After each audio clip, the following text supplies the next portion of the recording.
O sea, son cosas muy importantes. Es para salvarse, la fe es necesaria para salvarse. Sin fe es imposible agradar a Dios. El que crea y se bautizare se salvará, y el que no crea se condenará, dijo nuestro Señor.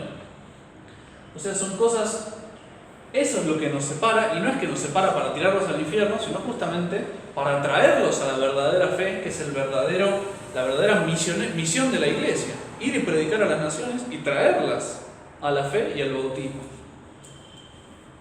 Entonces, yo digo, ese cambio en la fe que se produce, termina produciendo un cambio en la misa, que protestantiza la misa, y termina produciendo una persecución de la misa tradicional, la misa católica. No estoy distinguiendo, son la misma. La misa católica, la misa tradicional, es la misa de la iglesia. Me refiero católica porque es la que expresa la fe católica. Eso. La misa nueva expresa la fe protestante, y todo lo que tenía de muy católico fue recortado, como decíamos recién. Bueno, eso ya digo, si les duda, escuchen de nuevo la charla anterior o escúchenla, porque ahí está un poquito el desarrollo en la estructura de la misa y en los detalles de la misa, pues ahí también lo tienen en el papel que les estoy dando, en unos cuadros de la página 5 en particular. Ahora vamos al apéndice. Validez o licitud de la nueva misa. ¿A qué le hace pensar en esas dos palabras, Oscar? Validez. ¿Cuándo una misa es válida? O pensemos en otra cosa, pensemos en un bautismo. Un bautismo válido, ¿qué tendría que producir?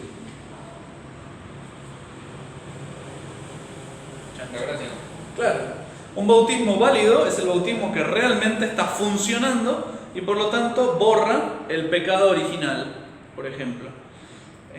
Y comunica la gracia, que es lo que me estaba diciendo, si comunica la gracia santificante por primera vez al alma.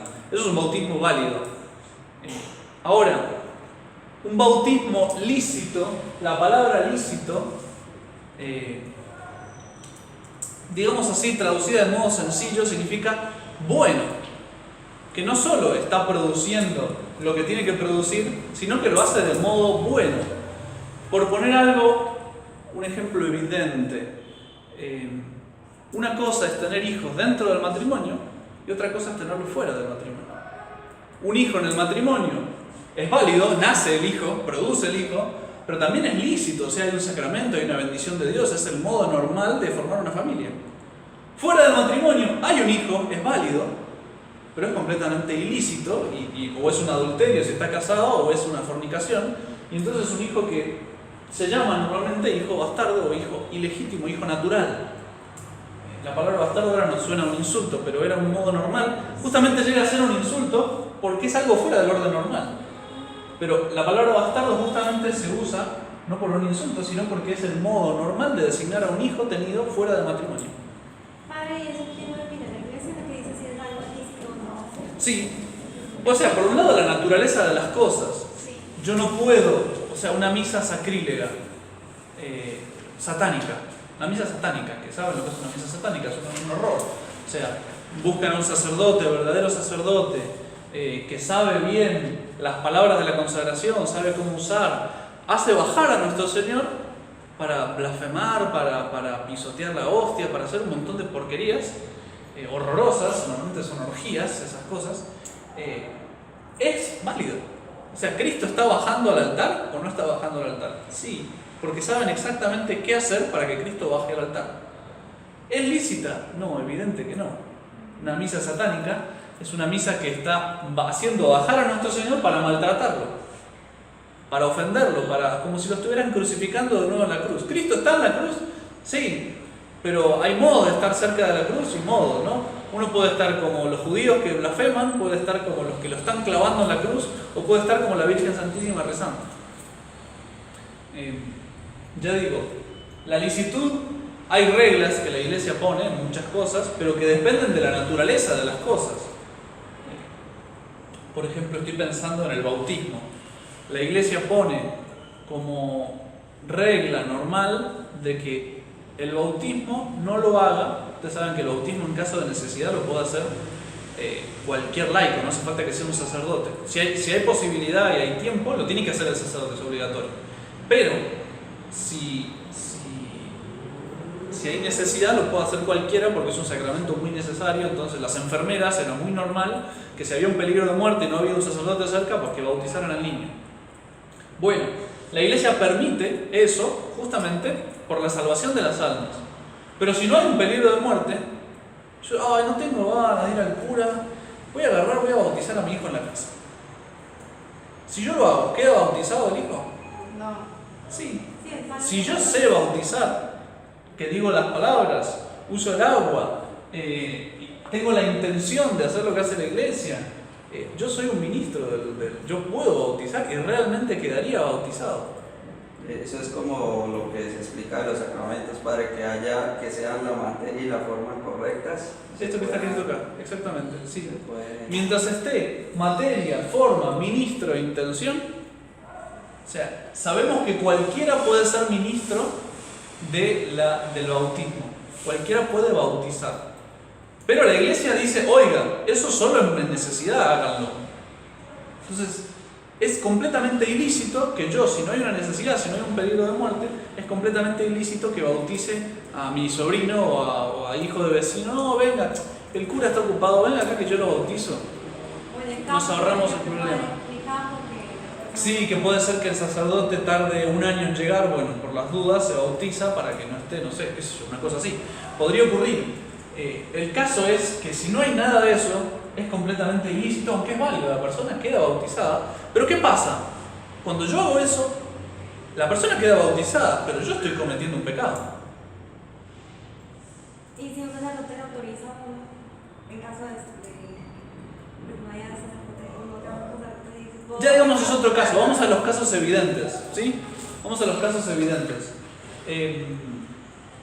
O sea, hay muchas veces, lo que quiero señalar es que hay casos en que muchas veces es válido, pero es completamente ilícito.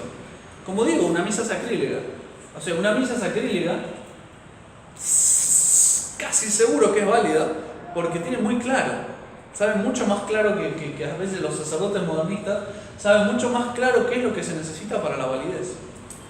Pero por supuesto que es O sea que completamente ilícito. La misa católica hace muchas cosas que no son, ¿no? O sea, sí, esos bautismos y cosas así. Por ejemplo, que entre un ministro que dicen y bautiza a un niño, ¿eso es válido? ¿No? Pues válido, pero es no lícito. No entiendo la pregunta. Así yo me estoy. Esto. ¿Usted está hablando de nosotros o de los modernistas? De los modernistas. Los modernistas hacen un montón de cosas que están mal. Por ejemplo, la distribución de la comunión. La tendría que hacer el sacerdote. Sí, Dígame, si usted agarra a nuestro Señor y lo traslada, ¿lo está llevando? ¿Se está moviendo nuestro Señor? Sí. Entonces, válidamente lo estoy moviendo, digamos así. ¿Es lícito? No, yo no tengo derecho a tocar a nuestro Señor. No. ¿Sí? O sea, hacen un montón de cosas que no son lícitas que pueden ser válidas. Entonces, me interesa distinguir primero eso. Digamos así, la validez en la misa es, ¿Cristo baja al altar o no baja? Va. Entonces, ahí está lo que uno tiene que ver primero, ahí voy a explicar. ¿Y la licitud, es buena o es mala esa misa? Mala. Bien, entonces, vamos paso por paso. ¿Cristo baja al altar? Bueno, desde que se den las condiciones, que son estas 4 que están acá, están explicadas en el catecismo, se fijan en la parte de los sacramentos, ¿qué se necesita para que un sacramento funcione? ¿Qué se necesita para que las palabras de la consagración, digamos así, hagan que Cristo baje al altar? Se necesitan estas 4 cosas. Materia, ¿yo puedo consagrar sidra en vez de vino? No. ¿Sí? No. La materia de la consagración tiene que ser vino de uva, vino de vid, que se dice. No puede ser vino de manzana, porque no es verdadero vino, o no es la materia que Cristo quiso determinar. Entonces tiene que ser vino de vid y tiene que ser pan de trigo. Si no, pan de cebada, ¿puedo consagrar pan de cebada? No. Tampoco. Tiene que ser esa materia porque es la que Cristo puso. Y no es que va a ser lícito, o sea, no funciona. Yo por más que diga las palabras de la consagración sobre una galletita, no funciona. No funciona. ¿Por qué? Porque no es pan de trigo. Bueno, las formas son las palabras de la consagración, tienen que ser dichas como las dijo Cristo. Esto es mi cuerpo, esta es mi sangre, etcétera, etcétera, etcétera. ¿Sí? En latín o en español no importa demasiado el idioma. Por supuesto que es mejor en latín, pero no es que va a ser inválido eso. En español se pueden decir Yo estaba leyendo recién uno de esos libros que están para quemar. Y esta bolsa que es, agarré los libros. Un cura pero rayado, que estaba toda una demostración, trataba de hacer de que las palabras de la consagración de la misa nueva no funcionarían, porque en vez de decir, decía, porque dicen, esto es mi cuerpo, en lugar de decir, decía él, este es mi cuerpo. Tendrían que decir este, y como dicen esto, están cambiando las palabras de la consagración, y él buscaba todos los evangelios, y entonces decía, entonces eso ya no funciona. Y entonces daba la demostración. Lo curioso es que está diciendo exactamente al revés. Sí. Si dijera, este es mi cuerpo, ahí habría una duda seria de si está consagrando o no. En cambio, como dice esto, ahí realmente uno dice consagra. Santo Tomás se tomó todo el trabajo de explicar por qué esto está en neutro y no está en determinado, no está en este. Porque, bueno, en fin, no me voy a meter a explicar eso, pero Santo Tomás da la explicación que tiene que ser esto y no este, porque hoc en latín es neutro, no ic, que es determinado masculino, o ec, que es determinado femenino. Hoc tiene que ser neutro, y si no, no funciona. La cuestión es que la forma, las palabras, la fórmula, si quieren decirlo en una palabra que se acuerde más, tienen que ser las palabras que puso Cristo. Eso es fácil, bueno, se lee en el misal, son esas. Ministro, pues, si usted, Alexia, quiere consagrar y agarra un pedazo de pan y dice, no, este pan es de trigo, y yo me sé las palabras de la consagración, además las voy a leer, dice, hoc, en latín además, hoc est enim corpus meum, ¿consagra? No, ¿Por qué? porque Porque es una llena. No, porque tú eres, no tiene como la Claro, no tiene el poder, más que permiso, no tiene el poder. Usted no puede convertir el pan en el cuerpo de Cristo porque no es sacerdote. Pero usted agarra un pedazo de pan, de trigo, digamos así, una hostia para consagrar y dice las palabras. ¿Usted puede consagrar? Pues, ¿Lo intentó alguna vez? No, no puede, evidente. Va a seguir siendo igual de pan que antes. Porque hace falta el ministro. En el bautismo sí lo puede hacer cualquiera porque es un sacramento de la necesidad y Cristo lo permitió, lo dio.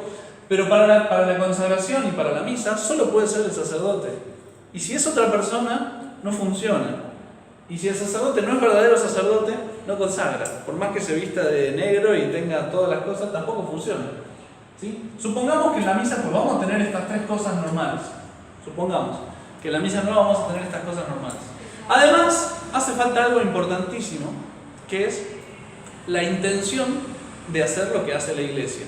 Dicho de otra manera, la intención de consagrar. Si yo no tengo la intención de cambiar ese pedazo de pan en el cuerpo de Cristo y la intención de cambiar esa copa de vino en la sangre de Cristo, no consagro. Y eso es un problema que cada vez va a ser más frecuente en las misas nuevas. Normalmente, si están estas cuatro cosas, que pueden estar, sin problema, la misa sería válida, es decir, Cristo baja al altar. Pero ¿qué ocurre? La fe, justamente porque el rito es protestante y los protestantes no creen en que Cristo baje al altar. O sea, el rito de la misa no me está garantizando la intención de cambiar el pan en el cuerpo de Cristo y el vino en la sangre. Y además de que toda la formación sacerdotal en los seminarios tampoco le garantizan la fe en la transustanciación, en ese cambio de sustancia del pan en el cuerpo y del vino en la sangre. Entonces lo que va a ocurrir con el tiempo es que cada vez va a aumentar las misas inválidas, o sea, misas en que ni siquiera baje Cristo al altar. ¿Por qué? Porque disminuye la fe, están perdiendo la intención y por lo tanto cada vez va a haber más misas inválidas. De hecho, uno hay misas que me ha tocado alguna vez estar de casualidad en la iglesia, porque visito un templo, una peregrinación, no sé qué, y salen a celebrar la misa, y uno realmente no tiene ni idea si consagró o no consagró. Realmente uno no sabe si consagró o no consagró. Padre, para los sacerdotes de la misa nueva, está como concebido que Cristo baja como solamente de manera espiritual, ¿no? O sea que como tal no hay una transustanciación, lo que usted acaba de decir. O sea, la misa nueva, el texto de la misa nueva realmente está diseñado para eso, para creer en una presencia espiritual más que en una presencia real, como llamamos siempre, de Cristo en la Eucaristía. Sí, y la formación en los seminarios también está orientada a eso. El padre Juliano, pobrecito, recen por él, siempre lo digo, en su seminario él me contaba que cuando asistía todo el seminario a la misa, la mitad del seminario se arrodillaba en la consagración y la otra mitad no. Y justamente no se arrodillaban porque decían: Cristo no está presente ahí. Es una presencia espiritual. Un seminario, para que dimensionen, es el lugar donde se forman sacerdotes. La mitad de esos sacerdotes de ese seminario no creen que lo que estén haciendo es que con unas palabras mágicas cambien el pan en el cuerpo de Cristo y la sangre, el vino en la sangre. Lo cual les quita completamente la intención. Esos sacerdotes no van a consagrar válidamente. Al disminuir la fe, no van a consagrar válidamente. Porque no creen en lo que están haciendo, no les interesa hacer nada, porque simplemente creen que están recordando, en el espíritu protestante, están recordando lo que Cristo hizo en la última cena. Y eso, repito, eso está en el misal nuevo, está hecho a propósito para que sea así. Un protestante cree que la presencia espiritual de Cristo comienza a estar después de que la asamblea hizo su acto de fe. Por eso el misal nuevo lo que hace es eliminar la primera genuflexión. En la misa tradicional el sacerdote: Hoc est enim corpus meum. Genuflexión, esto ya está ahí. Lo elevo para la adoración de los fieles y cuando todos adoraron, pues ahí vuelvo a hacer genuflexión, lo deposito y ya está. Misa tradicional. Misa nueva: esto es mi cuerpo. Cristo dijo: esto es mi cuerpo. Lo levanta. Recién después de que la gente hace el acto de fe, entonces hacemos la genuflexión.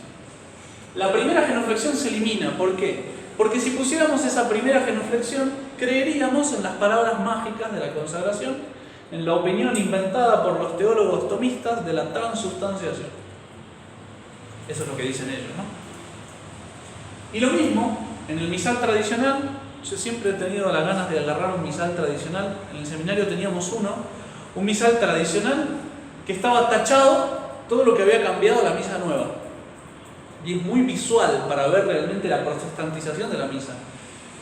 En el misal tradicional dice: y ahora el sacerdote, inclinado sobre las especies, pronuncia en secreto distintamente las palabras de la consagración. Punto. Enorme, así, negrita: esto es mi cuerpo, o que este es mi corpus meum. Y ahora después, inclinado sobre el cáliz, lo levanta un poco, todo está clarísimo para que el sacerdote tenga en cuenta: oiga, usted ahora tiene que consagrar, no está en una narración, no está contando un hecho pasado, usted tiene que hacer algo y es muy importante que lo haga bien. Entonces le da todas las reglas de cómo tiene que hacerlo. Todo eso está en letra roja y no se lee en voz alta, pero el sacerdote lo va mirando a ver qué es lo que tiene que hacer. En el misal nuevo, lo único que hay es una narración. Cristo, en la última cena, levantó los ojos al cielo, dio gracias, partió el pan, lo bendijo, lo dio a sus discípulos diciendo: esto es mi cuerpo. Y al mismo tiempo también hizo como si yo les leyera el Evangelio. Entonces, ¿qué ocurre? El misal no le está diciendo: oiga, no se olvide que tiene que consagrar. Entonces, si el sacerdote se acuerda y cree que tiene que consagrar, consagra. Y si el sacerdote no se acuerda o no cree que tiene que consagrar, no consagra. Porque no está haciendo sobre la materia que tiene adelante ese cambio que el poder del sacerdote le da la posibilidad de hacer, esa transustanciación, ese cambio de pan en el cuerpo de Cristo. Eso al principio era muy difícil que ocurriera porque los sacerdotes estaban formados a la antigua y lo único que había cambiado era el rito. Los sacerdotes tenían muy claro que tenían que consagrar. Hoy en día, con el tiempo, es cada vez más frecuente que el sacerdote no tenga ni idea que tiene que consagrar y por lo tanto le falte la intención. Entonces, cada vez hay y cada vez va a haber más misas inválidas. Porque el rito no nos obliga y la formación sacerdotal es desastrosa. Es desastrosa. En todo el mundo, no se salva. Si hay sacerdotes que quieren hacer las cosas, no es gracias al rito ni gracias a su formación sacerdotal, sino gracias a lo que ellos, por su estudio personal o por sus convicciones personales, todavía mantienen por inercia de la Iglesia Católica. Realmente no están preparados para consagrar. Yo se lo digo sin exagerar. Un sacerdote en el seminario, sacerdote moderno que se estaba acercando a nuestro seminario, un padre que gracias a Dios colabora con nosotros hoy en día, un sacerdote, hablando con los sacerdotes, había entrado en confianza, ya había venido varias veces. Padre, dígame, ¿es verdad que Cristo empieza a estar en el altar en el momento que uno termina de decir las palabras de la consagración? Sí, padre, claro. Yo lo sabía. Nunca le habían dicho eso en el seminario. Nunca le habían dicho eso. Y yo lo sé de primera mano, o sea, lo conozco al sacerdote. Y después caminando por ahí, claro, en un salón, en el salón de conferencias, teníamos un altar trucho, digamos así, donde los diáconos practicaban la misa, la celebración de la misa. Y caminando por el claustro, ve a este diácono, ¿qué está haciendo?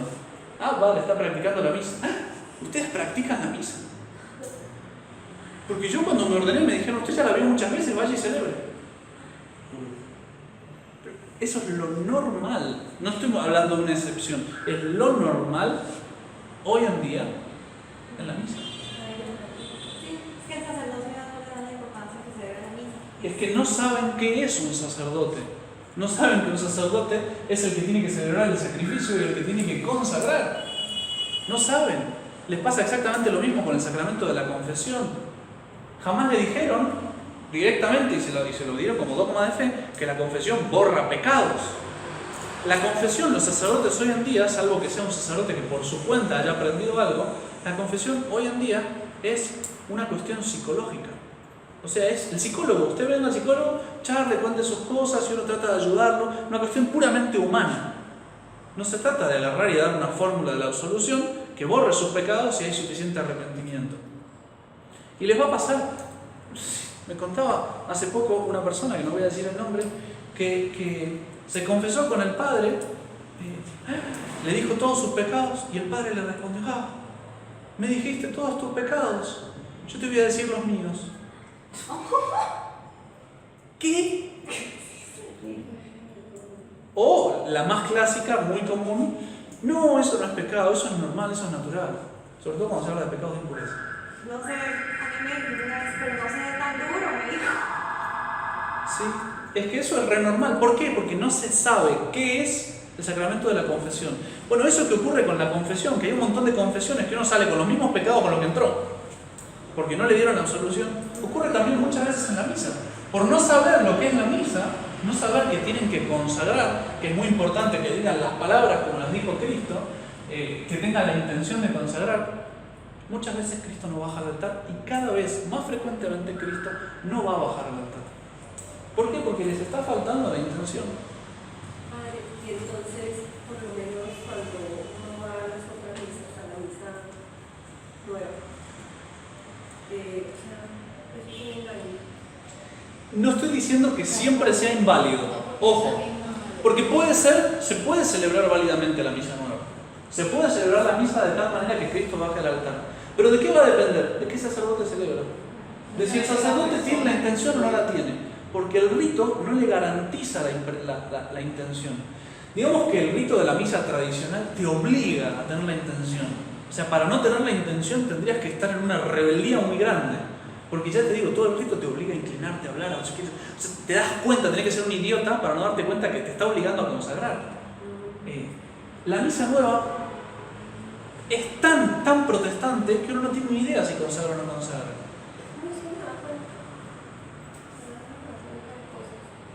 Es tremendo, es tremendo. Padre, pero uno ahí ante eso, si uno no sabe la intención del padre, ¿cómo hace? Es que ese es el tema. Ese es el tema. La mayoría de las veces uno sale con una angustia más grande que la que entró. ¿Será que Cristo está o no está? ¿Será que el sacerdote quiere consagrar o no quiere consagrar? Pero uno cómo hace por lo menos para los domingos. Bueno, ahí voy a seguir con todo ese asunto. Pero vamos paso a paso, dijo un director técnico argentino. Mostaza Merlo. Paso a paso, no tiene la voz destruida. Entonces. Bueno, licitud. Bueno, vemos que puede ser válida, pero con el tiempo cada vez va a ser más inválida. Toca ver qué sacerdote celebra en la práctica, para ver si Cristo baja o no baja. Pero suponiendo que Cristo baje, pregunto, ¿la misa esa es buena o es mala? Mala. Es mala, ¿por qué? Porque dicho en lenguaje crudo, perdón, pero me parece que es muy claro, es una misa que nace del adulterio de la iglesia con Lutero, del adulterio de la iglesia con los protestantes. Cada misa es un acto de adulterio de la iglesia con los protestantes. Cada misa nueva produce como hijos bastardos, en el sentido ese de hijos ilegítimos, hijos fuera del matrimonio, estos sacramentos protestantizados. Entonces, ¿es buena o mala? Claramente mala. O sea, así como los hijos fuera del matrimonio son un pecado, por más que los hijos vengan y pobrecitos no tienen la culpa, bueno, lo mismo ocurre con la misa nueva. Es claramente mala, celebrarla y asistir es claramente un pecado. Cuando uno tiene claro lo que está haciendo, aunque Cristo pueda bajar al altar como los hijos pueden venir fuera del matrimonio. Entonces, me parece que con eso queda bien claro la comparación, aunque es fuerte, es una comparación fuerte, me doy cuenta, pero queda muy claro que puede ser válida, pero sin embargo es mala. Es mala. A pesar de que salga algo bueno de ahí, como un hijo, pues en sí es una bendición de Dios, aunque ya digo, no es normal que sea fuera del matrimonio y uno cometió un pecado haciéndolo. Bueno, entonces, si es válida, pregunta que me hacían recién, ¿puedo asistir? Bueno, si tengo en cuenta que Cristo baja para ser maltratado, que la mayoría de las misas son sacrílegas, pensando simplemente en la comunión en la mano, por ejemplo. Aunque yo no comulgue en la mano, pero ¿cuántas personas comulgan en la mano en esa misa como si nada? Bueno, pues yo me estoy haciendo cómplice. Porque yo, como si nada, acepto eso. O no digo nada. O sea, yo estoy compartiendo, le estoy acolitando al otro el sacrilegio de comulgar en la mano. Y eso de comulgar en la mano es una parte del sacrilegio que ustedes se dan cuenta. Pero el sacrilegio con las partículas, por ejemplo, de la hostia, no solo hay gente que se le cae. O sea, en el altar, en la misa tradicional, hay un respeto infinito por las partículas de la hostia. Si ustedes comulgan en la boca en la misa nueva, ¿les ponen bandeja de comunión abajo? Bien, primer punto, no les ponen. Segundo, el sacerdote jamás se purifica los dedos, ¿o me equivoco? No. Jamás mantiene los dedos juntos. ¿Ustedes vieron alguna vez en la misa tradicional que el sacerdote está así? Dominus vobiscum. Sí. ¿Saben por qué el sacerdote está así? Después de haber tocado la hostia, el sacerdote mantiene los dedos juntos por si hay partículas y no toca ninguna otra cosa con esos dedos hasta haberse purificado los dedos. Entonces, sobre el cáliz pone primero vino, después agua para limpiar las partículas y eso no se tira en una maceta, eso se lo bebe el sacerdote. Y eso no solo, sino que en todos los lugares donde se manipula nuestro Señor, que es el corporal, sobre todo es una tela especial, que todas las partículas que caen se quedan ahí adentro, eso se dobla de una manera como si fuera un sobre, de tal manera que todas las partículas queden ahí guardadas, y eso después el sacerdote lo purifica, lo pone en agua hasta que se disuelvan las partículas, lo sacude, lo vuelve a cambiar el agua 2-3 veces hasta que se asegura que ya no está más la presencia real de Cristo, y eso recién ahí, cuando ya no hay más presencia real, se ponen en lavarropas. Antes no. O sea, todas esas cosas no existen más en el rito de la misa nueva. Y uno se pregunta, ¿creen que Cristo está presente en todas las partículas? ¿O no? No. Puede ser que el sacerdote o la gente lo crea, pero el rito no cree. Porque si creyera, ¿por qué sacó eso? ¿Por qué sacó eso? Porque le molestaba a los protestantes.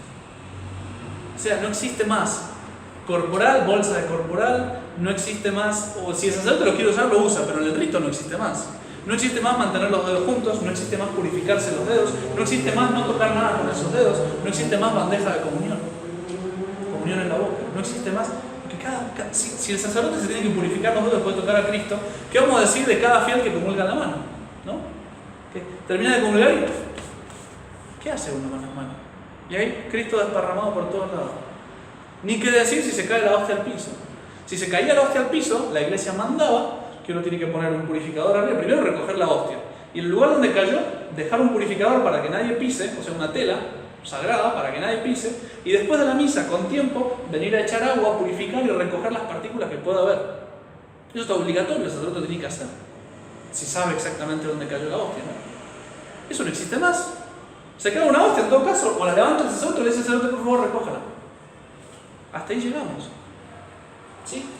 Entonces, repito, el rito es malo, es un rito protestante, porque el rito no me ayuda a creer en la presencia de Cristo. De hecho, no me ayuda a creer. Cristo baja para ser maltratado y además, ya digo, es una misa que tiene un veneno protestante para mi fe. Porque todas esas cosas uno las va tragando, hay cosas que uno las ve claramente y otras las va tragando sin darse cuenta. Otras las va tragando sin darse cuenta porque uno tampoco les puede explicar todos los cambios y todos los detalles y sutilezas. O sea, muchos han venido aquí creyendo que el ecumenismo es una cosa buena, creyendo que esa apertura a los hermanos protestantes, esa amabilidad con ellos y atraerlos, invitarlos a participar en nuestras ceremonias, o la concelebración en que hay varios sacerdotes celebrando. Muchos vienen aquí creyendo que eso es bueno. ¿Por qué? Porque los han envenenado con la misa nueva. Es un veneno que uno traga. Y es mucho más peligroso cuanto que es más sutil. ¿Qué es más dañino? ¿Un frasco grande que tiene una etiqueta que dice veneno? ¿O una torta que tiene 2 o 3 cucharaditas? El frasco que dice veneno no lo va a tocar nadie. La torta, que es rica, se la van a comer y ahí les va a entrar. Pues es algo así. O sea, la misa protestante pues tiene una etiqueta que dice protestante y nadie se acerca. La misa nueva es una torta que tiene veneno protestante sin que nos demos cuenta. Entonces uno la traga. Es cierto que no me va a matar una sola misa, no me va a hacer perder la fe una sola misa. Pero la frecuencia de la misa hace, tarde o temprano, perder la fe. Por ejemplo, uno termina creyendo que la misa es una cena. Uno termina creyendo que la misa es una cena donde se recuerda la pasión de Cristo y no un sacrificio. Es Eucaristía. De hecho, es interesante, tengo una frase por ahí de Lutero que justamente dice eso. Vayan a ver si me encuentro. Negamos, dice Lutero, tajantemente que la misa sea un sacrificio. Llamémosla comida, cena eucarística, Eucaristía. Y para darle gusto a Lutero, la llamamos así. ¿Sí? Es que lo que uno tiene que tener muy claro es que yo no puedo rezar como rezaba Lutero sin convertirme en protestante con el tiempo. Yo no puedo rezar igual que él y mantener igual de intacta mi fe católica. Porque él reza así porque no cree en un montón de cosas. Yo voy a terminar tarde o temprano en volverme protestante. Y por último, pues repito, tercera razón, no solo es suicida beber ese veneno, aunque sea un veneno a largo plazo, que tengo que beberlo durante 2 años para que pierda mi fe, o 10 o 100, o mis hijos tal vez, que no tienen el antídoto que tengo yo, porque por ahí yo fui formado en un verdadero catecismo, pero mis hijos no. Y eso se ve muy claro en los niños, fácilmente tardan años en sospechar que Cristo puede estar realmente presente ahí, porque todo se trata como si fuera pan bendito. Entonces, el veneno es mucho más poderoso en el que no tiene, digamos así, claras las cosas. Bueno, y por último lo que decía, cada misa es una fornicación realmente entre la Iglesia y Lutero. O sea, es un adulterio en el que, ya digo, si nacen esos hijos ilegítimos, yo no puedo acolitarle ese adulterio a mi madre. Si lo oiga, qué bueno, qué lindo que lo está haciendo. No, es un pecado. Y si el sacerdote viera claramente lo que está haciendo, que muchas veces hay una ignorancia muy grande y no es que tengan mala voluntad, lo hacen porque creen que es lo bueno. Y ya digo, esto no estoy haciendo un juicio sobre las personas, sino sobre los rituales, los hechos, las verdades o mentiras, digamos así, o errores. Pero yo, que veo claras las cosas, yo no puedo acolitarle ese adulterio, yo no puedo acolitar esa protestantización de la misa. Por más que se celebre con todo, entre comillas, con todo el respeto. ¿Por qué? Porque el problema es el rito. El rito ya está cambiado a tal punto que el sacerdote que mejor quiere celebrar tampoco hace lo de los dedos, tampoco tiene el corporal, tampoco va a poner una bandeja de comunión para dar la comunión en la boca. Y eso estamos hablando del mejor cura que quiere hacer las cosas mejor. Por supuesto, en su intención, no digo que esté cometiendo un pecado, porque si no sabe y lo quiere hacerlo mejor es otra cosa. Siempre para cometer un pecado uno tiene que saber que algo está mal y querer hacerlo igual. Si ellos no saben, pues tienen su ignorancia que los protege. Pero el que sabe no puede acolitar eso. No puede acolitar eso, porque es un acto malo. Es un acto malo, en sí mismo es un acto malo. Es una misa envenenada que, ya digo, es un hijo bastardo de la Iglesia Católica, es un hijo ilegítimo, es un hijo fuera del matrimonio entre la Iglesia y Dios, la iglesia con Lutero, y esto que digo con Lutero es lo oficial. Pero esto mismo, por ecumenismo, la iglesia, lo que se llama inculturación, que seguramente habrán escuchado hablar alguna vez, y si no, pues lo digo, es totalmente alabado en la iglesia católica de modo oficial lo que se llama inculturación. Cuando se va a una cultura animista en África o no sé qué religión, pues tratar de meter en la liturgia cosas de la religión del otro. Eso es algo alabado como bueno, un espíritu abierto, que es por ecumenismo, justamente por ver lo que nos une y dejar de lado lo que nos separa, que es la fe católica. Entonces, meter dentro de la liturgia cosas de la cultura y de la religión del lugar donde estoy yendo es muy alabado. Y en ese espíritu hay que entender lo que Francisco hizo de la Pachamama, de poner las estatuitas de la Pachamama en el altar.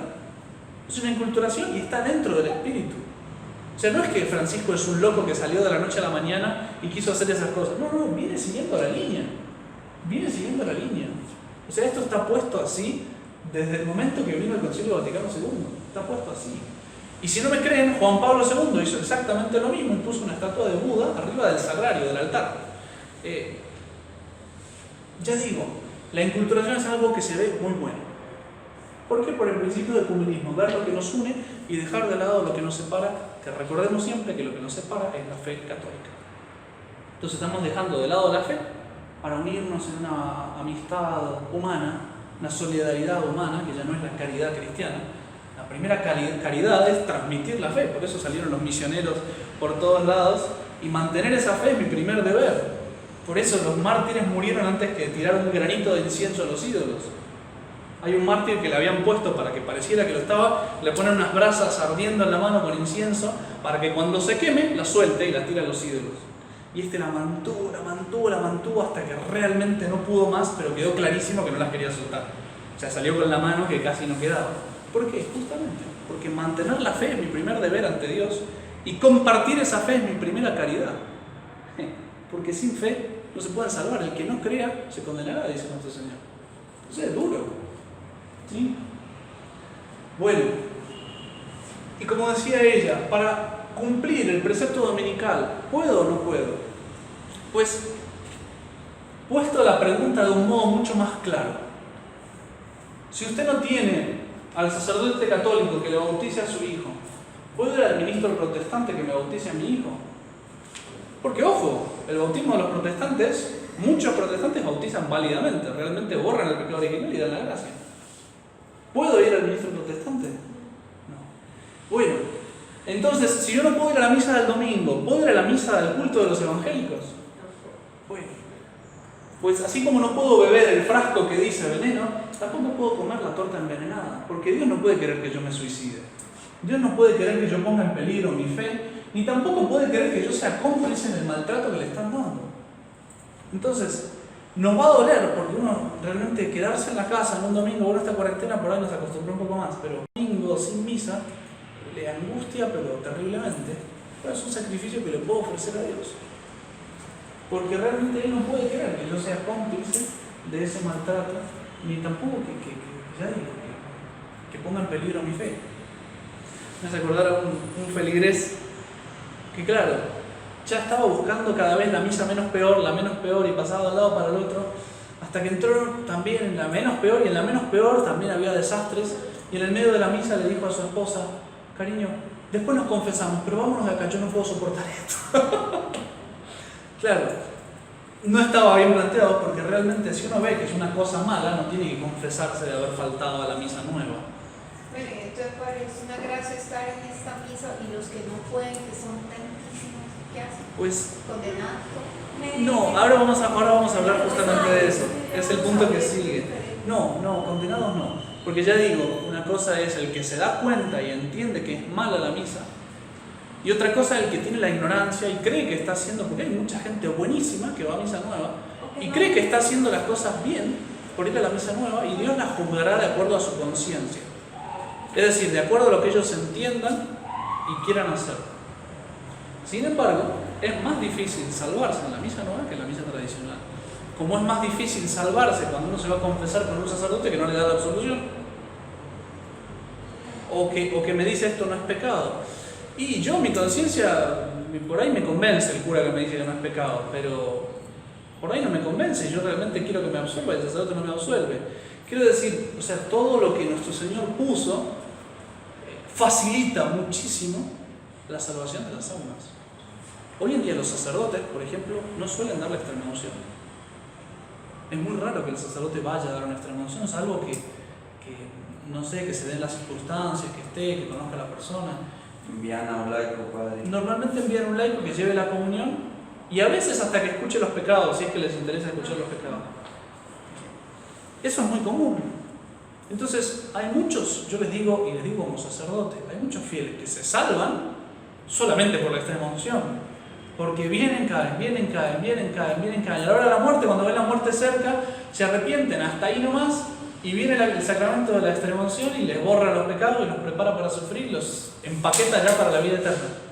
Y sin la extremaunción tal vez no se hubieran salvado.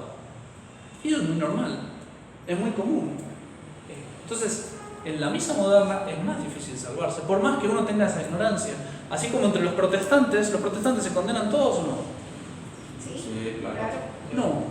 No necesariamente. Agarran el catecismo de San Pío X y van a ver que una persona que obra en su ignorancia lo mejor que puede, siguiendo su conciencia, pues empieza a pertenecer al alma de la Iglesia Católica. Aunque no pertenezca al cuerpo, en la medida que ella quiere hacer lo que considera ser la voluntad de Dios, está obrando para salvarse. Ahora, les digo, en la religión protestante es mucho más difícil que ocurra eso que dentro de la religión católica. Los menonitas, padres, son súper tradicionales. ¿Qué días dio reportajes sobre esa comunidad? Son peor que los tradicionalistas. ¿Los menonitas son católicos o no? Ahora me agarro ahí las dos cosas. Menonitas vienen de Son Holanda sectas. y Bélgica, pero son protestantes. Son sectas. O sea, si usted mira Son sectas. si usted mira un altar anglicano, o sea, es mucho más tradicional que un altar de misa nueva. Eso le iba a preguntar, pero ellos... Pero ellos creen que es una cena. Ah, o sea, Sí. la forma la hacen igual, pero no creen que... No creen que Cristo esté presente. Además de que hay mujeres, sacerdotes. Pero hay unos que son como más... Sí, Por eso correcto. son sectas. conservadores. Sí. Hay unos que son más conservadores. Si son sectas Sí. no pasa nada. Y esto. De hecho sí. Monseñor Lefebvre muchas veces dijo que la reforma de la nueva misa era exactamente igual a la reforma de Cranmer. Cranmer es el encargado de hacer la reforma después de Enrique VIII para que todo el mundo acepte la nueva religión. Entonces el primero que hace es reformar la misa. La reforma de la misa que hace Cranmer, siguiendo a Calvino, es igual que la reforma que se hace de la misa nueva. Igual, es lo mismo. Es esa reforma copiada hoy en día. Porque una señora me preguntó, en Estados Unidos había una iglesia que decía misa en latín, tradicional, que eran sacerdotes cristianos, pues todo me dijo, es igualito, me dijo tal cual, pero es presbiterana, y me dijo, pero ¿por qué no puede ir a imágenes? Me dijo, yo le dije, no, porque eso es protestante. Pues, A mí me lo confesó un muchacho que estuvo hace poco en el seminario, en el priorato nuestro, viviendo con nosotros, con la intención de entrar al seminario, que él empezó ateo y empezó a ir avanzando de filósofos y cosas y no sé qué, hasta que encontró la demostración de la existencia de Dios, de Santo Tomás, y dijo, claro, tiene que existir Dios. Y fue avanzando, y entró con un amigo calvinista o no sé qué era, no sé si era menonita, porque decía que los ritos le parecieron muy sagrados. Y le había impactado eso, el canto, la belleza del canto, polifonías y el órgano y toda una seriedad, que cuando después fue a la misa nueva dijo, no, esto no puede ser cierto. O sea, le pareció mucho más sagrado lo anglicano, no sé qué era exactamente que la misa nueva. Pero se basan en adornos, porque entonces lo más sagrado es esto. Es que claro, eso es una estética, ¿no? Porque en el fondo creen lo mismo, porque están hablando de una cena. Exactamente. Al menos la otra está en una Sí, doctrina. pero quiero decir, la belleza muchas veces ayuda a creer que lo de adentro es bueno, ¿no? A veces es una rubia hueca que no tiene nada, pero a veces es una expresión de lo que hay adentro, ¿no? Como esa belleza que se veía en los rostros de los santos, ¿no? Que de repente estaban pero iluminados. los anglicanos se separaron antes del Concilio Vaticano. Muchísimo antes. O sea, que de todas maneras ellos, a pesar de eso, la liturgia, o sea, ¿qué fue lo que primero que cambiaron ellos? ellos, aparte de que pues, no respetan la autoridad del Papa y que se podía casar. Rápidamente llegaron a que se pudieran casar los sacerdotes, pero al principio no tanto. Y Al como principio, principio lo que hicieron fue la reforma de la misa. Aquí dicen que ¿Y por qué no la pusieron de una vez mirando a la gente? Los anglicanos hicieron eso. No sé qué otras variaciones, de dónde salen los menonitas, no sé. Pero los anglicanos la pusieron mirando a la gente y la pusieron en lengua vulgar, no es latín. Y se casan también. Sí, se casan, las mujeres tarde o temprano terminan, Sí. pero eso tardó tiempo. Que las mujeres pudieran ser sacerdotes y hasta obispas. Sí, eso sí que están más torcidos. En fin, la estética parece más tradicional, pero en realidad en el fondo es lo mismo. Pero avancemos porque todavía me faltan cosas por ver y no sé cuánto tiempo llevo. Está bien. Una hora, no se puedo creer. Y recién empecé. Para que me sacan por las ramas ustedes. Entonces, ¿puedo asistir a la nueva misa? No. Hay reglas que la iglesia ponía para asistir a la misa. Por ejemplo, o asistir a un culto protestante. ¿Puedo asistir a un culto protestante? No. Normalmente no. Pero hay casos excepcionales en los que se puede. La iglesia llama a esas reglas comunicatio in sacris. Es decir, participar, digamos así, en los cultos que no son católicos, y hay que cumplirse ciertas condiciones para que uno pueda ir.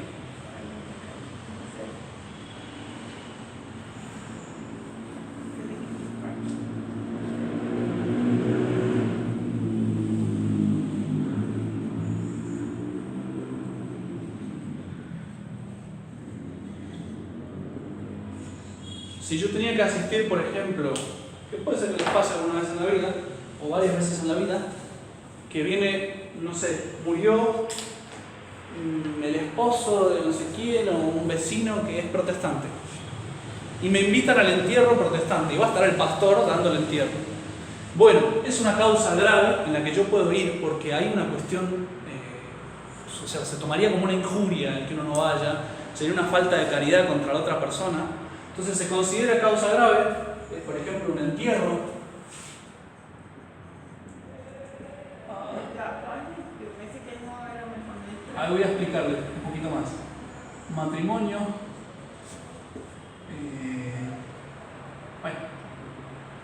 ¿Alguna otra cosa por ahí que pueda hacer de esa gravedad, más o menos? O se casa mi vecino. Pausa, porque tengo que ir rápido. Preguntas suspendidas hasta el final. Entonces, hace falta una causa grave, sea que el entierro murió una persona o un matrimonio o alguna otra causa pues semejante, o soy un gobernante y los gobernantes están obligados a ir a no sé qué. Bueno, hace falta una causa grave, pero no es que, voy y comulgo en el rito protestante. No puedo. No puedo participar. Yo puedo estar como un florero de pie o de rodillas o lo que sea en la ceremonia, pero sin participar. No puedo cantar, no puedo responder las oraciones, no puedo, no puedo participar en el rito protestante o en el rito musulmán si me invitan al entierro, ¿no? Tengo que estar como un florero pero sin flores. Florero sin flores, porque las flores estarían participando con su adorno. Y no solo eso, no solo tiene que haber una causa grave, no solo no puedo participar, sino que no puedo escandalizar. Escandalizar significa que yo no puedo convencer a la otra persona o no puedo dejar que la otra persona piense que yo estoy participando en el rito. La otra persona tiene que saber que yo lo estoy haciendo solamente por caridad, por afecto a la persona. Preguntas al final, Alexia, que no llego. Preguntas al final. Entonces, yo, por ejemplo, me invita el protestante a su matrimonio. Hoy me alegra de poder estar en esta ocasión tan importante para ustedes. Yo los acompaño realmente con el afecto. Por supuesto que ustedes saben que yo no creo nada, yo soy de la religión católica, pero así esto realmente me pareció que no podía faltar en este evento. Claro, uno le deja claro a la persona, sin ofenderla, pero le deja claro que vengo por afecto a ellos y no por el rito. Yo no creo y no participo en el rito, ¿sí? Y si este peligro no se puede quitar, no se puede asistir. O sea, si yo no puedo dejar claro que no estoy participando en el rito, no puedo asistir. Eso normalmente es lo que la iglesia obligaba cuando uno tenía que ir a un rito que no era católico. Solamente se puede, con causa grave, decir una situación excepcional, sin participar y dejando claro que no estoy participando. A veces alcanza la pura actitud, que me ven ahí como un florero, que todos cantan, yo no canto, ven que todos caminan a comulgar, yo me quedo acá y no comulgo, ven, bueno, respeto porque no los quiero ofender tampoco, pero a veces alcanza eso solo para quitar el escándalo. Y a veces no. ¡Oh, qué bueno que viniste, que participaste en nuestra ceremonia, no sé qué, no sé cuántos! Hace tiempo que quería ver que vinieras a nuestro culto, y no sé qué, no sé cuánto, ¿cuándo venís de nuevo? Si el tipo viene así, pues yo le voy a tener que decir, mire, yo vine realmente por usted sabe que yo no creo, yo tengo otra fe, yo soy de la religión católica, bueno, ya tengo que dejarle claro a eso, tengo que evitar el escándalo. Entonces, lo mismo, habría que aplicar esas reglas, habría que aplicarlas también a la nueva misa cuando uno tiene claro que es un rito protestantizado, que es un rito que no es, realmente no expresa la fe católica, es decir, que no es un rito católico propiamente dicho. Entonces, pues solamente tendría que asistir cuando hay una causa grave, no sé, la primera comunión de un sobrino, o un matrimonio, o un entierro, o un bautismo, bueno, asistan porque lo van a tomar como una ofensa si no van, pero no participen y que quede claro en todo caso, mire, es que yo realmente hace tiempo que ya no quiero, cuando veo que se comulga la mano, ustedes le pueden decir eso, cuando veo que se comulga la mano, a mí no me gusta participar. Y es cierto, porque realmente a uno no le gusta participar. No hace falta que le digan su rito de la misa es protestante, no, porque van a decir estos de dónde salieron, pero dejar claro que yo no participo más de la misa nueva y si estoy yendo por afecto a ellos. Eso habría que hacerlo, digamos, sería como el modo más perfecto de cumplir estas tres normas. En todo caso, pues si no saben cómo decirlo, pregunten a los padres tienen ahí más, no tanto yo, pero tienen más experiencia en qué se puede decir o cómo tener cintura para no ofender, porque es importante no ofender, realmente si uno va es justamente para no ofender, pero dejando claro que no me gusta participar, o sea, realmente yo hace tiempo que ya lo único que asisto es a la misa tradicional porque me parece que se respeta más a nuestro Señor. Bueno, todavía no terminé, así que preguntas al final. Entonces, lo del precepto dominical ya está dicho, realmente santificar en la casa cuando no pueden ir a la misa tradicional realmente le agrada más a nuestro Señor y por supuesto no cometen un pecado si se quedan en la casa porque la única misa que tienen es la misa nueva. No cometen un pecado porque a nuestro Señor no le va a agradar que uno vaya a la misa nueva. No, nuestro Señor acepta ese sacrificio. Y ya digo, ¿cómo se santifica un domingo en casa? Ofreciendo, no solo los quehaceres, dedicar un tiempo para Dios semejante al que uno dedicaría viniendo a la misa. ¿Sí? Entonces, a veces lo más práctico y lo más cómodo es ver la transmisión de la misa, si la pueden ver, pero no es que sea obligatoria la transmisión. Pero ayuda mucho porque la transmisión en vivo tiene un horario, me levanto en ese horario, me preparo como para ir a la misa, escucho el sermón, tengo un contacto también para la fe que me ayuda, me uno espiritualmente en el momento que realmente se está celebrando. Ya digo, es un modo quizás el más cómodo y más fácil de santificar el domingo en la casa.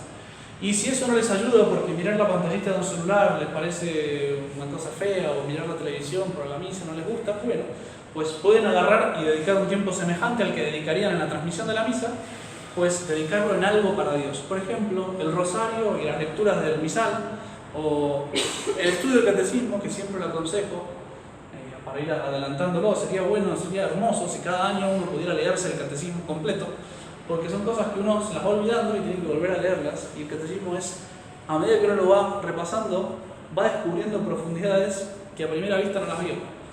Está toda la doctrina de la Iglesia, o sea que no puede faltar algo para meditar ahí adentro. O la vida de un santo, que es el catecismo puesto en práctica, de tal modo que lo veo y entiendo. Bueno, también eso. Ya digo, media hora, 40 minutos, una hora más o menos, ahí depende de qué misa vaya uno, pues ese tiempo dedicarlo a Dios de alguna manera. Sí, la Iglesia no pide más que eso. Sí les aconsejo la transmisión, los que realmente no les moleste, porque ya digo, uno escucha el sermón, que también eso pues ayuda mucho, y se une espiritualmente, sobre todo si la estás escuchando en vivo, uno se une espiritualmente en el momento que realmente se está ofreciendo. Porque la participación a la misa se puede hacer realmente espiritual en el momento que se está transmitiendo. Bueno, preguntas importantes. ¿Cómo puede la Iglesia y un Papa promover un rito malo? Bueno, con eso hay que tener en cuenta varias cosas. Como uno dice, bueno, la Iglesia es infalible, ¿no? ¿Cómo es posible que la Iglesia haya promovido un rito protestantizado? Que un Papa lo haya promulgado. Bueno, hay que tener en cuenta varias cosas. En primer lugar, regla de oro. Regla de oro. O sea,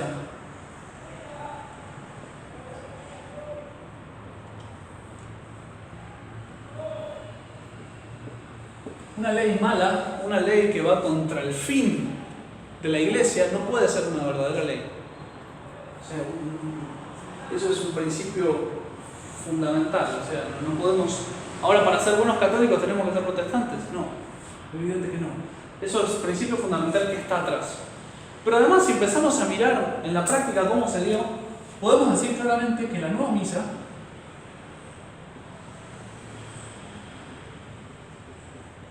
nunca fue promulgada.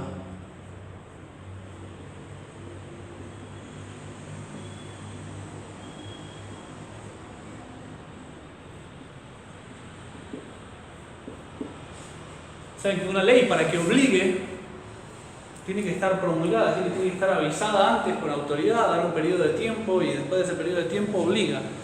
Si hay algún abogado por aquí no, ¿no? Bueno, no importa. Hay un periodo que se llama de vacatio legis, es decir, para que todo el mundo llegue al conocimiento de que existe esa ley antes de que la ley empiece a entrar en vigor. Bueno, pero eso no tiene nada que ver. La promulgación de la ley es decir, a partir de tal fecha, esto va a ser obligatorio. ¿Y cuáles son las cosas? Bueno, no existe eso para la misa nueva. Hay una institución apostólica que se llama Missale Romanum, es decir, hay un texto que sale del Papa que se llama Missale Romanum, que supuestamente es el que promulgaría la nueva misa.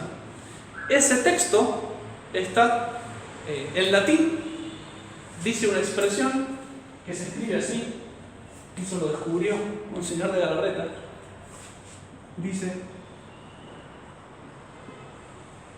cogere et efficere.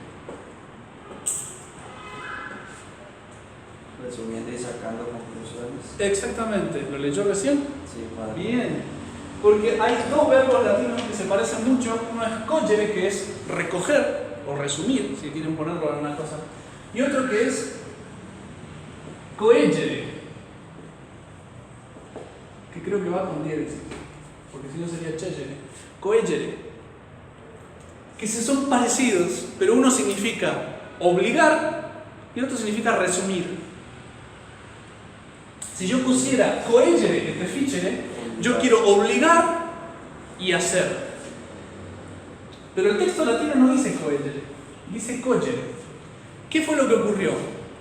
Todas las traducciones, francés, italiano, inglés, español, todos los idiomas que ustedes quieran, traducen: damos fuerza de ley a todo lo que precede. Como si el verbo fuera coegere. ¿Qué es lo que dice el texto latino? Bueno, resumiendo y sacando una conclusión, se supone que la conclusión viene después. O sea, voy a hablar ahora cuál es la conclusión. El texto dice que es linda la misa, que vamos a buscar esto como un factor de unidad, pero no obliga, en ningún lado obliga a nada. Y en cambio el otro, damos fuerza de ley a todo lo que precede. Todo lo anterior es ley. No existe, no existe. Todas las traducciones, búsquenlas. Busquen la palabra ley o lo en el texto Institución Apostólica Missale. Padre, pero es que el tercer mandamiento obliga a ir a misa, o sea, ¿no? Obliga a ir a misa, pero no me dice a qué rito de la misa. O sea, ¿qué pasó con esto? Todos los obispos del mundo dijeron: la nueva misa, la misa tradicional no se puede celebrar más. A partir de la fecha que dice aquí, hay que celebrar obligatoriamente la misa nueva. Eso es falso. El texto en ningún lado promulga esa ley. Y eso se dio por sentado que era esa ley. Y eso se aplicó en todo el mundo, y al sacerdote que quería celebrar la misa tradicional: no, esa misa está prohibida. Y los lefebristas son los sacerdotes que celebran la misa prohibida. En primer lugar, no se puede prohibir la misa, ahora lo vamos a explicar al final, porque sería una ley mala. Es una ley que sería el suicidio de la iglesia. Pero aún suponiendo que un papa lo pudiera hacer, no lo hizo. No lo hizo. Lo que hicieron fue la trampa de la traducción, porque claro, los obispos franceses eran todos modernistas, ¿y qué hacían? Cuando salía un texto en latín, no dormían, pero lo tenían traducido en francés en menos de 24 horas. Y los demás que tenían que traducir, el latín es un idioma complicado, Si hasta la traducción francesa, traduzcamos del francés. Los franceses hicieron esta trampita, damos fuerza de ley a todo lo que precede, y todos los demás tradujeron, damos fuerza de ley a todo lo que precede. Y al día de hoy, en los textos del Vaticano, que tiene todas las traducciones de los otros idiomas, dice eso. Y Monseñor de la Garreta un día en el seminario dijo, no te puedo creer. Leyó en latín y dice, pero acá no está diciendo eso, acá está diciendo. Y empezó a imprimir el texto en español, el texto en italiano, el texto en francés, el texto en inglés, porque además lee todos los idiomas, ¿no? Pero todos dicen lo mismo, todos dicen lo mismo. Es una mentira, no es lo que dice la ley. En todo caso, la ley lo que da es la posibilidad de celebrar la misa nueva. Pero de ninguna manera pone como obligatoria la misa nueva, ni tampoco prohíbe la misa tradicional. De hecho, Juan Pablo II reunió una comisión de obispos y de cardenales, si no me equivoco, y les preguntó, ¿la misa nueva está prohibida? Y por unanimidad, menos un voto, le dijeron, no, nunca se prohibió. Nunca se prohibió. Pero en la práctica, al sacerdote que quería celebrar la misa tradicional, le cortaban la cabeza. Bueno, y la última cuestión es que la infalibilidad del Papa, es solamente para la fe. Ay, padre, pero las canonizaciones de los santos son infalibles. ¿Cuándo la canonización de un santo es infalible? Cuando yo demuestro que la santidad de vida del santo es la fe puesta en práctica. Si yo demuestro que la fe está puesta en práctica, o sea que esa santidad es producto de la fe, entonces el sacerdote, el Papa, empieza a comprometer su infalibilidad. Y además de eso, normalmente la Iglesia pedía la confirmación de parte de Dios, porque sabe que el hombre en la práctica se puede equivocar, porque yo no conozco el interior del corazón de la otra persona. Estéticamente yo juzgo por el exterior y me parece que realmente nace de la fe, pero a pesar, porque me puedo equivocar, pido la confirmación de Dios por milagros. Bueno, le resumí todo el tema de las canonizaciones, pero justamente por eso una canonización goza de infalibilidad, porque es la fe en la práctica. Un santo es la práctica de la fe, y si no nace de la fe, entonces no lo puedo canonizar. La Madre Teresa de Calcuta. En el caso de Juan Pablo II y de Pablo VI. La Madre Teresa de Calcuta, por poner un ejemplo menos controvertido, es una mujer, pero con una entrega, un sacrificio enorme, pero tenemos las fotos de ella rezando frente a la estatua de Buda.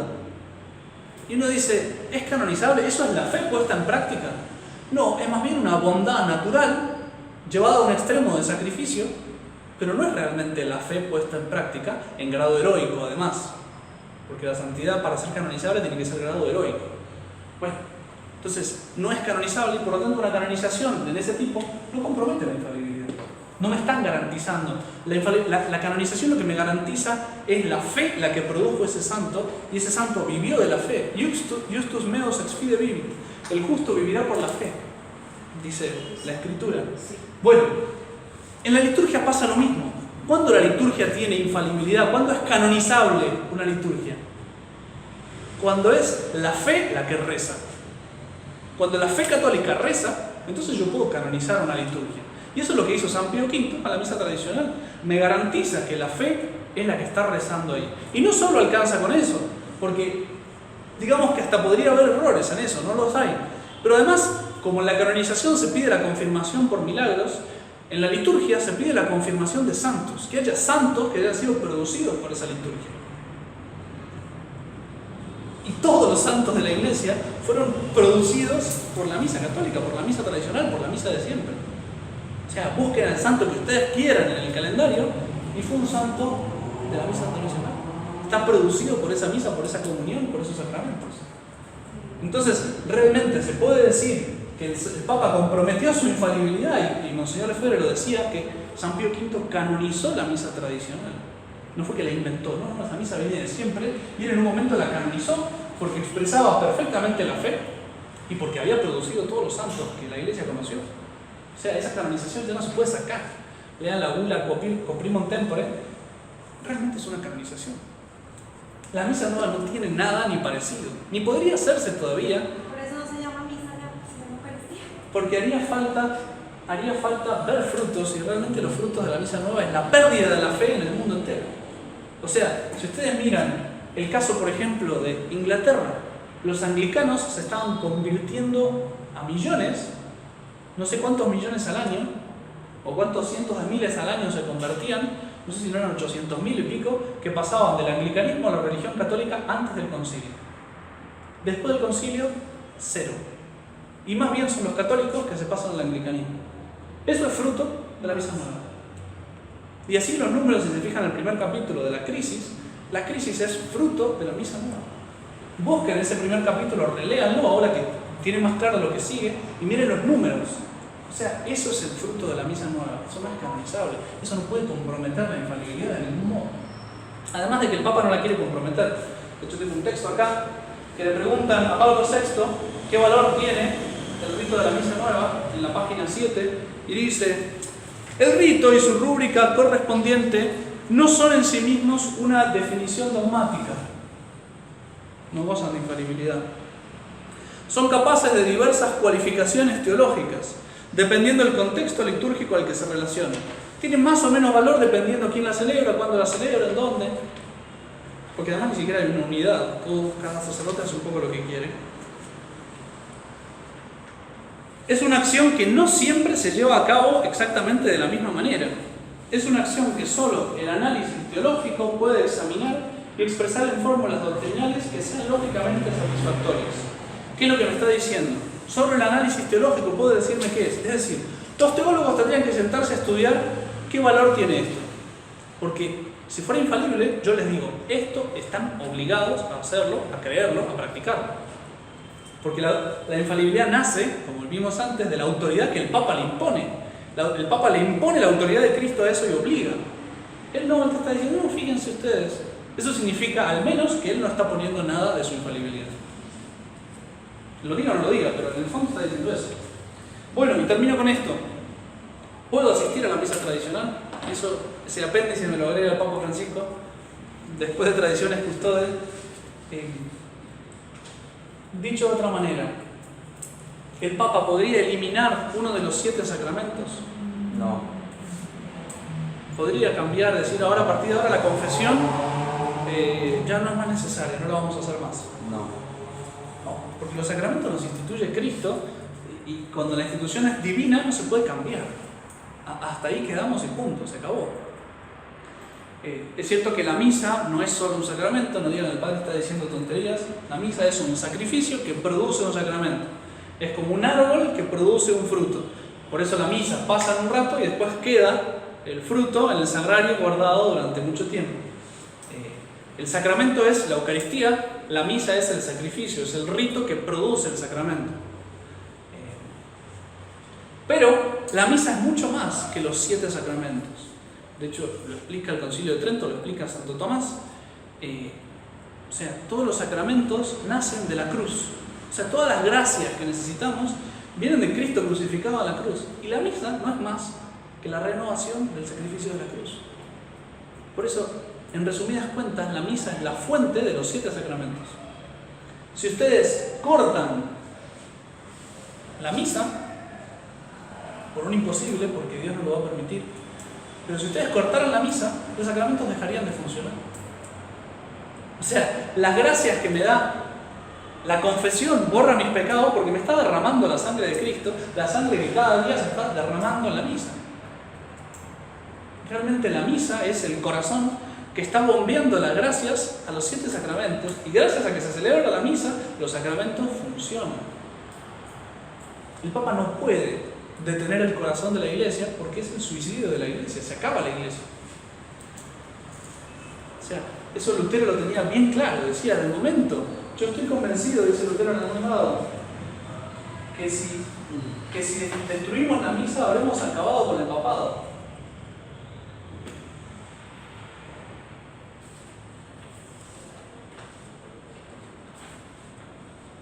¿Los protestantes tienen los 7 sacramentos? No. Y muchos de esos, aunque tratan de conservarlos, tampoco son válidos. Depende de qué protestante, a veces el bautismo, por ejemplo, es válido y a veces no. La Eucaristía como sacramento no lo tienen más porque no consagran válidamente. La confirmación la han transformado en una imposición de manos, la confesión no existe. O sea, el matrimonio sí lo tienen como sacramento, si realmente están bautizados sí sería sacramento, pero realmente están todos mutilados y maltratados.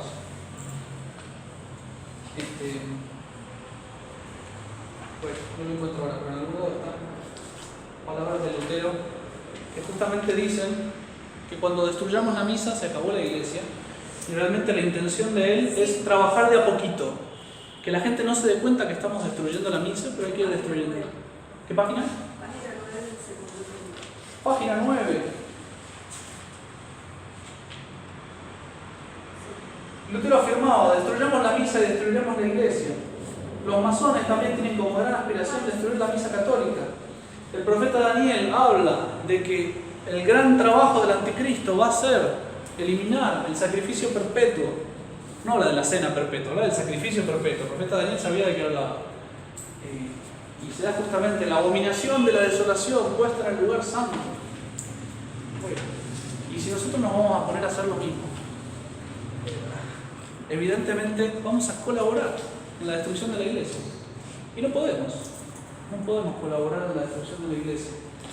Entonces, eso pues ahí les dejo para que lean también ese texto que está ahí, que está bastante, me parece más fácil que a veces lo que está en el Catecismo de la Crisis. Pero pues termino ahí con un texto de Monseñor Lefebvre que es bellísimo. Dice: ninguna autoridad, la última página de todas, ninguna autoridad, ni siquiera la más elevada en la jerarquía, puede obligarnos a abandonar o disminuir nuestra fe católica.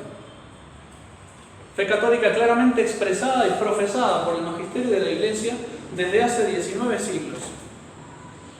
Me parece oír, decía Monseñor, me parece oír, mis queridísimos hermanos, la voz de todos estos papas, desde Gregorio XVI, Pío IX, León XIII, San Pío X, Benedicto XV, Pío XI, Pío XII, todos estos papas que me dicen: pero por Dios, ¿qué vas a hacer de nuestras enseñanzas, de nuestra predicación?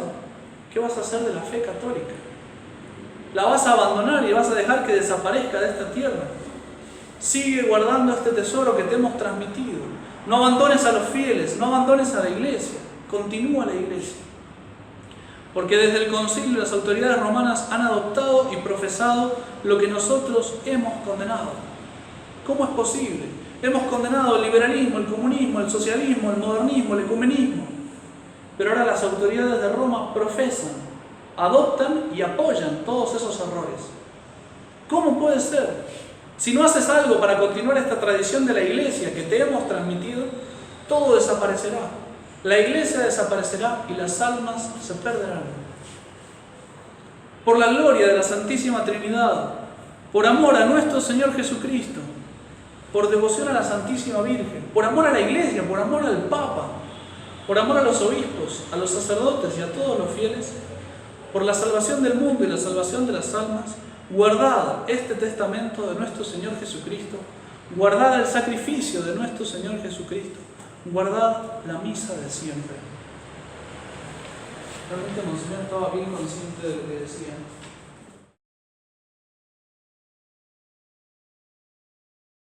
No te olvides de suscribirte a nuestro canal. Dale like al video para que YouTube lo pueda recomendar a otras personas y activa la campanita de notificaciones. Deja tus comentarios y nos vemos en un próximo video. Bendiciones.